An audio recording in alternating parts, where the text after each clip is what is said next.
தமிழ்நாட்டின் கடற்கரை கிராமம் ஒன்றில் வசிக்கும் கண்ணன் குடும்பம். அவர், அவரது மனைவி மீனா, பிள்ளைகள் இருவர், ராம், ஆனந்தி. அவர்கள் அனைவரும் ஒரு சிறிய சுற்றுலா செல்ல திட்டமிட்டு கடலுக்கு அருகே உள்ள படகில் புறப்பட்டார்கள். மாலை பொழுது வருவதற்குள் வானம் கருமையாக மாறியது. கடல் அலைகள் கொந்தளித்து படகு புயலில் தள்ளாடியது. திடீரென மின்னல் அடித்து படகு சிதறி அவர்கள் அனைவரும் ஒரே தீவுக்கு அடித்துச் செல்லப்பட்டனர். அந்த தீவு மக்கள் வசிப்பதற்குரிய அடையாளம் எதுவும் தென்படவில்லை. அங்கிருந்தது ஒரு எறும்பு தீவு. எப்பொழுதும் அமைதியோடு இருந்தாலும் இரவு வந்தவுடன் அங்கு யாரோ நடக்கிற சத்தம், சங்கிலி இழுக்கும் ஓசை, குழந்தை அழுகை ஒலிகள் எல்லாம் கேட்கும். அவர்கள் கடற்கரையோரத்தில் தங்கினர். ஆனந்தி தண்ணீர் தேடி காட்டுக்குள் போனபொழுது ஒரு பழைய மரத்தில் வெள்ளை ஆடையுடன் ஒரு பெண் தொங்கிக் கொண்டிருப்பதைப் போல கண்டாள். அவள் கத்தும் முன் அந்த உருவம் காற்றில் கரைந்து போனது.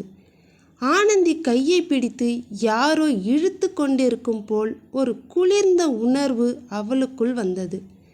அடுத்த நாள் தீவின் நடுவில் ஒரு பழைய பாழடைந்த மாளிகையை அவர்கள் கண்டனர்.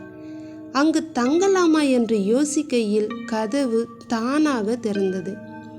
உள்ளே செல்லும்போது சுவரில் இங்கே வந்தவர்கள் உயிரோடு திரும்ப மாட்டார்கள் என்று இரத்தம் போன்ற சிவப்பில் எழுதப்பட்டிருந்தது.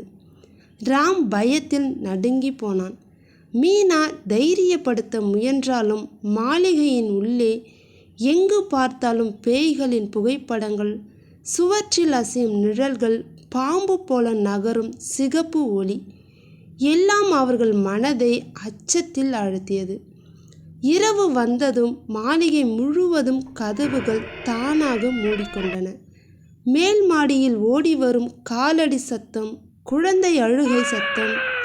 அந்த குரல் மெல்ல, இங்கே இருந்து போய்விடுங்கள், இல்லையெனில் உங்களை எங்களோடு சேர்த்து கொள்கிறோம் என்று உரக்க சொன்னது. கண்ணன் கதவை உடைத்து வெளியேற முயன்றார். ஆனால் கதவுக்கு பின் கருப்பு நிழல்கள் சூழ்ந்திருந்தன. அவர்கள் கத்தும்போது ஆனந்தி திடீரென மயங்கி விழுந்தாள். அவள் கண்களில் வெள்ளை நிறம் மட்டுமே தெரிந்தது. பேய் அவளை பிடித்தது போல காணப்பட்டாள். கண்ணன் தைரியமாக மாளிகையின் அடித்தளத்துக்கு இறங்கினான். அங்கு எலும்புகள் நிறைந்து கிடந்தன. ஒரு பழைய புத்தகத்தில் அந்த தீவு ஒரு பழைய அரச குடும்பத்தின் சாபத்தால் பேய்கள் சுற்றி இருப்பதாக தெரிந்தது. அந்த அரச குடும்பத்தை ஏமாற்றி கொன்றவர்களின் ஆன்மாக்கள் அங்கு அலைந்தும் புதியவர்கள் யாராவது வந்தால் அவர்களை தங்களோடு சேர்த்து கொள்ளுமாம். இதை படித்த கண்ணன் அப்படியே மயங்கி போய்விட்டான். அடுத்த நாள் காலையில் மயக்கம் தெளிந்து எழுந்ததும் அந்த குடும்பம் தீவின் கரையில் கிடந்தது. படகு ஒன்று அங்கு வந்து அவர்களை மீட்டும் சென்றது. ஆனால் ஆனந்தி இன்னும் சிரித்தபடியே, நான் அந்த தீவிலிருந்து வரவில்லை, இன்னும் அங்கேயே தான் இருக்கிறேன் என்று மெதுவாக சொன்னாள். அந்த நாளிலிருந்து அந்த குடும்பம் சாதாரணமாக வாழ்ந்தாலும் ஒவ்வொரு பௌர்ணமியிலும் ஆனந்தியின் கண்கள் வெள்ளையாக மாறி இரவில் நான் இன்னும் எறும்பு தீவில் சிக்கிக்கொண்டிருக்கிறேன் என்று கத்தி கொண்டே இருப்பாள். இந்த குட்டி கதை உங்களுக்கு பிடிச்சிருந்தா மறக்காமல் நம்ம ஜிகே நேச்சர் ஸ்டுடியோவை சப்ஸ்கிரைப் பண்ணுங்கள்.